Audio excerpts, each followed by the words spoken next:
I was checking out the Joy Reid show and came across this particular clip, and it reinforces something that I thought about 4 or 5 months ago, and that is quite a few of the elected officials out of the state of Ohio that are black and female are not worth a damn. I know that's harsh language, and that's a very biased opinion. I recognize that. But the reason that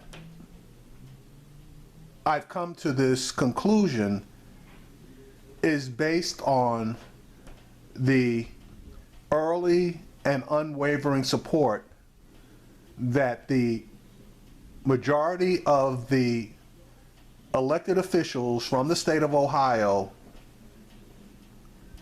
have given to Hillary Clinton has no basis in reality. The Clintons aren't really going to do anything for the black community other than pander to it until they get what they want, which is for Hillary to be elected president. And once that occurs, the black community is going to be an afterthought. With that being said, the Democratic National Committee has 15 members that have been named by Hillary Clinton, Bernie Sanders, and Debbie Wasserman Schultz.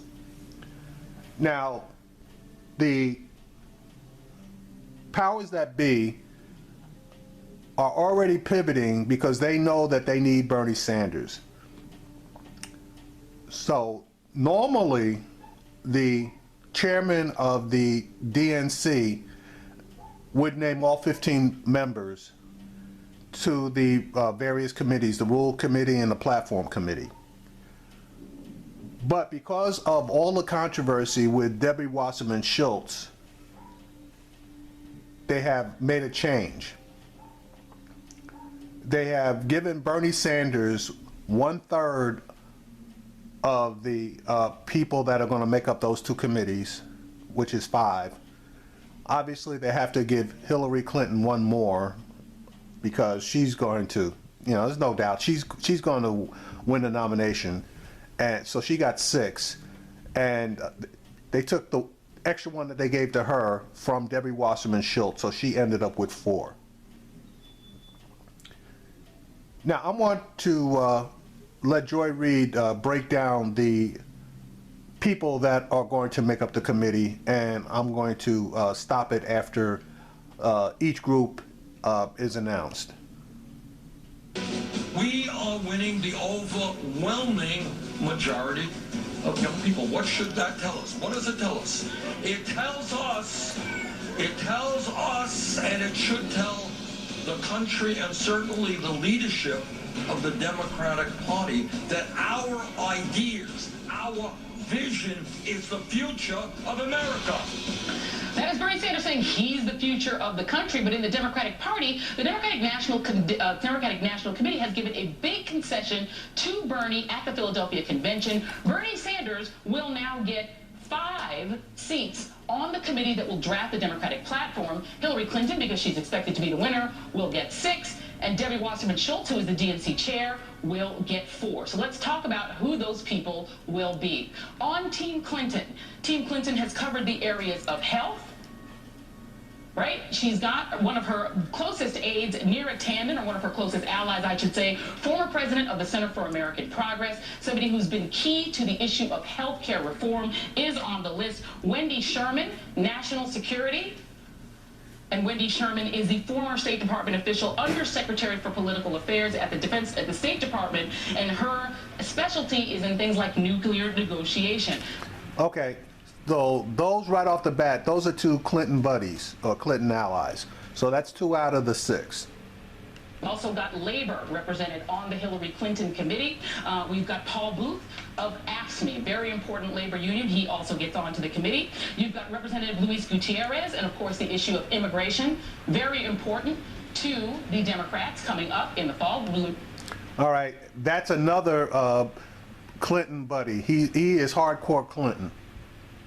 Luis Gutierrez, a big advocate of that. We've got the issue of civil rights represented on Hillary Clinton's committee.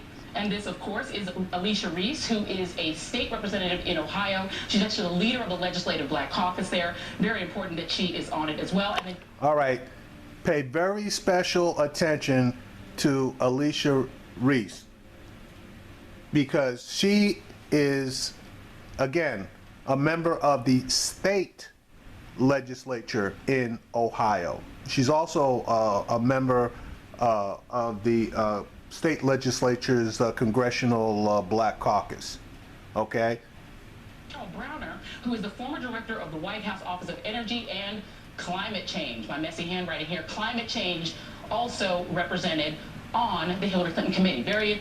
All right, and that's another Hillary Clinton, you want to call him crony or surrogate, whatever you want to call him. So out of the 6 people that are on that committee, 3 of them are Clinton affiliates. Basically, you know, they're Clinton underlings, if you want to call them that. Yeah, and honestly, I really don't care about that. But I want to draw your attention to the makeup of her committee. She's got 4 women and 2 men. Okay, again, not a problem. The problem I have is she has gotten 1 African American woman on her committee. Out of 6 slots, only 1 of them went to an African American. Okay, no problem. Let's move on to the next group. 2, Hillary Clinton, 4 women. 4 women out of her 6 people. Let's go to our next contestant. We're going to look at Team Debbie Wasserman Schultz. Now, Debbie Wasserman Schultz tapped 3 either current or former members of Congress. So, of course, Elijah Cummings, who is a very popular member of Congress. He's been doing battle with Darrell Issa on the House Government Oversight Committee. He's somebody who's become really the leading voice of Democrats in the House minority. We've got here Bonnie Schaefer, the only non-member of Congress who's on the list. Former CEO of Claire Stores, my daughter will like that, representing business on this list. We've got Barbara Lee. Barbara Lee, of course, who is the leading voice of the anti-war Democrats. She was the lone voice against the authorization to use military force after 9/11, but she's also got a lot of other issues, including civil rights. She sits on the House Budget Committee, and she's a member of the Poverty Caucus, very important there. And lastly, we've got Howard Berman. Howard Berman is a former member of Congress from California. He's somebody who's got a lot of foreign affairs, national security experience. That is Team Debbie. All right. Now, Debbie Wasserman Schultz, and I don't know why she did it unless there was pressure put on her on the makeup of the 4 people that she picked. But you'll notice, out of 4 people, she's got 2 African Americans on her committee. 1 man, 1 woman. Clinton had no African American men on hers, okay? And Barbara Lee, if there's anybody that's to the left of Bernie Sanders, it's Barbara Lee. So again, this to me appears to be a concession made to Bernie Sanders, which basically draws him even with Hillary Clinton, basically 6-6, even though officially it's Clinton's got 6 and he's going to end up with 5. But guaranteed told you so. He can count Barbara Lee in his column, but then, you know, you're probably going to count Elijah Cummings in the Clinton column. So maybe it's turns into 7-6, so we'll see. But now here comes Bernie Sanders' 5. Wasserman Schultz. Let's go to Team Bernie.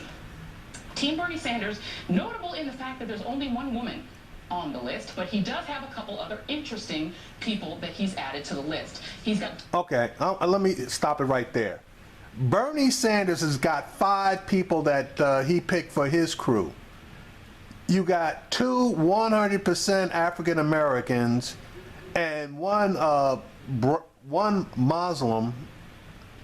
He's the gentleman on the lower left, and you have one Native American. So out of the 5 people that he has, he's got basically 4 people of color on his list.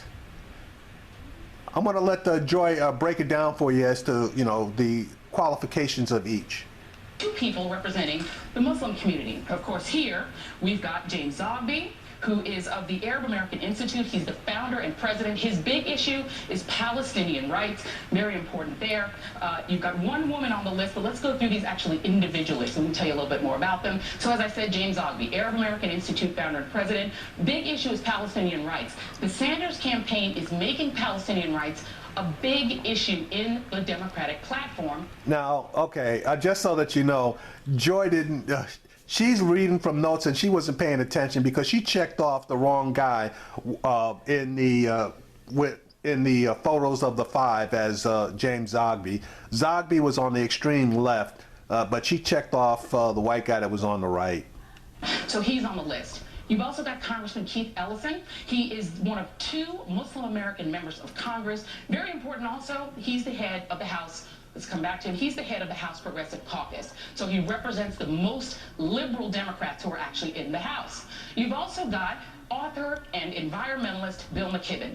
This has become a big issue in the Bernie Sanders campaign. They talk climate change a lot. This is a guy who is a leading voice on the issue of climate change, Bill McKibben. Then we've got Deborah Parker. She's the only woman who's on Bernie Sanders' list. Her big issue, Native American rights. She represents the Tulalip tribe, and she's been a big voice for Native American rights. One thing that's notably not on the list of Bernie Sanders folks, somebody whose specialty is Wall Street reform. We do not have that on the list, but what we do. All right. Now, I have Native American heritage myself, but why this woman got put on that list to handle Native American rights, they could have replaced her with somebody else that, especially if they wanted somebody on Wall Street reform, they could have replaced her with a woman who specialized in Wall Street reform. So, I mean, he's trying to cover all his bases, but I think he's trying to, you know, on that one, he's trying to be a little too politically correct. Native American rights is not that giant of an issue. Is this guy, activist, professor, Cornel West. An extremely controversial figure, to say the least, because of the things that he said about President Barack Obama. He's been a strong, let's just say, opponent of the president, but his big issue has been poverty and social justice. Ding, ding, ding, ding, ding, ding, ding, ding, ding. Whatever the social justice platform issues are, he is going to be the one that's going to direct them. I am guaranteed, told you so. He is going to push as far left as he can the social agenda on the platform and on the rules. So batten down the hatches, because he is not going to shut up until he gets what he wants. So there's probably going to be a lot of battling on the platform committee. Let's take a little listen to one of the things that he has said about Barack Obama. We end up with a Republican, a Rockefeller Republican in blackface with Barack Obama. So that our struggle in regard to poverty intensifies. That's a pretty rough assessment of President Obama. Oh, that's what we have. That's what we have.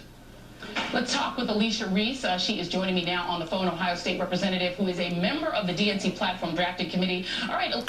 All right. Now, my question is this. Joy, why did you put that particular segment in there? It would have been enough to say that Dr. West is hardcore left as far as social issues are concerned. But you had to make your point, and I don't know where you got your point from, that he basically has called President Obama to task. And he was right to do so, because President Obama hasn't done crap, I was getting ready to curse, crap, as far as on the issue of social justice for African Americans.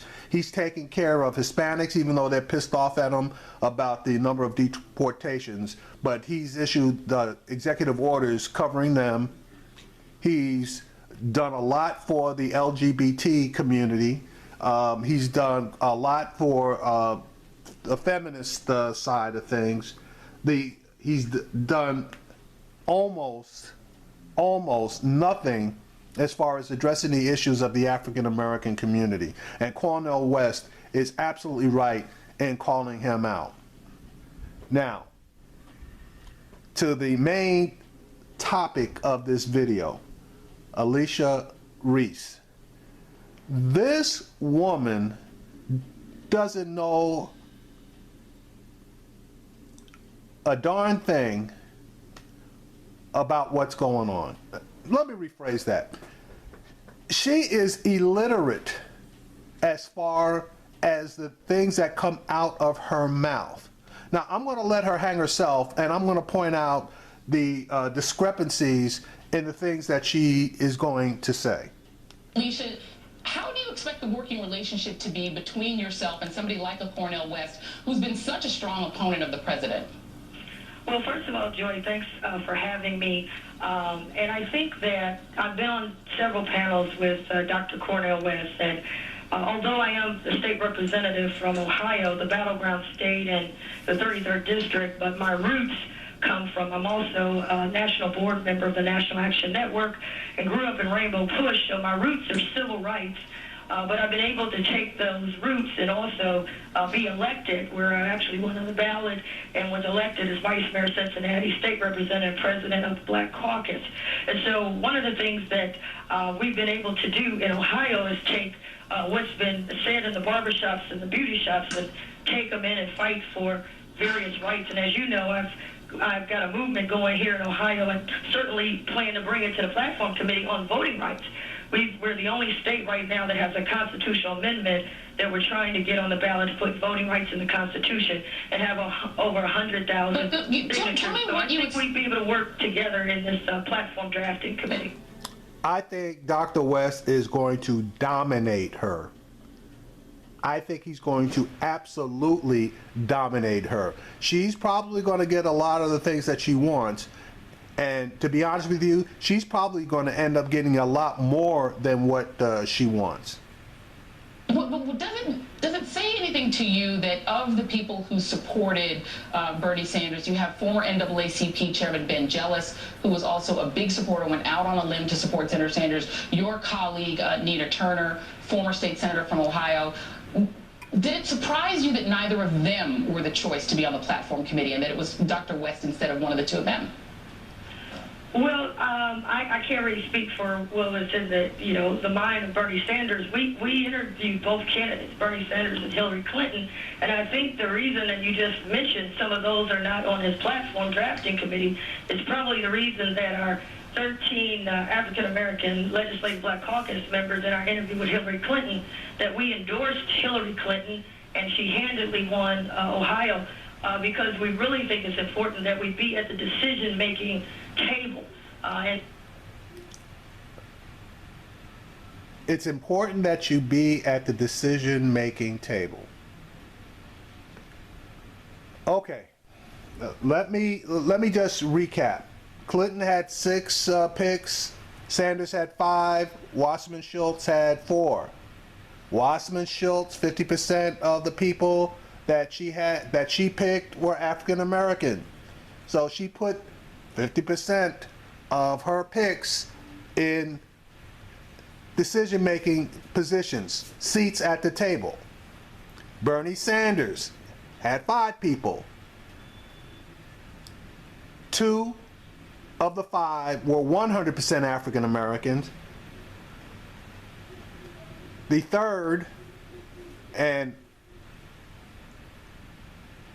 is a person of color, a person that deals with Palestinian rights. So I'm calling him a person of color. A 4th, Native American woman, person of color. So 4 out of the 5 spots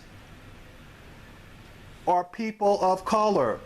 He gave 4 of the 5 spots to people of color so that they would have a seat at the table. Now, Hillary Clinton, 6 spots. The table. Give me a flipping break. You're backing Hillary Clinton because she's given you a seat at the table? Is it you?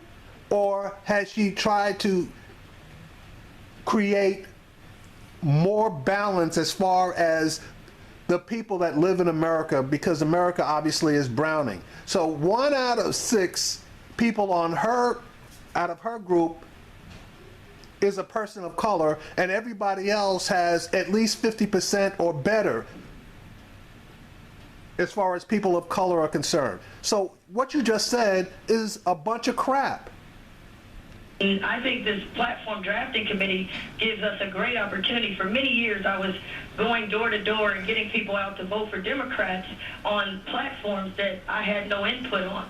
And now to have an opportunity where Hillary says that the president of the Ohio Legislative Black Caucus, the battleground state of Ohio, we're going to be at the table, not only just at the doors saying this is the platform, but be at the table to help shape that platform. And I think that was one of the issues that I had with Bernie Sanders in terms of us being at the decision-making table to help draft it. So we've moved beyond just the speech, but we're actually in a powerful position. Right, you move beyond a speech so that you are now 1/6 of Hillary Clinton's group, or 16% basically. Everybody else is at 50% or better. And you got the nerve to open your mouth and talk about a seat at the table? Hillary Clinton didn't get, she gave you a seat at the table,